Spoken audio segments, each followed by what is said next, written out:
Alle Teams, mal bitte zuhören. Wir danken euch, dass ihr natürlich heute wieder dabei gewesen seid, an diesem Wochenende zu vertreten auf der Messe.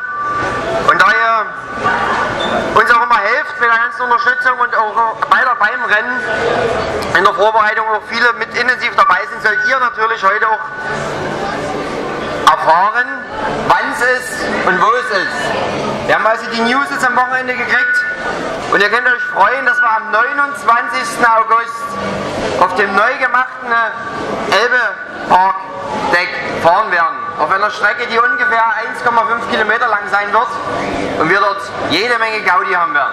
Also wir freuen uns auf euch und wir machen alles, dass das auch dementsprechend glatt wieder über die Bühne geht. Habt ihr das verstanden? Wir fahren auf dem Parkdeck von Höppner am 29. August im Kreis. Danke, Michi. Bitte. Du bist ein geiler Rennleiter. Zu mir.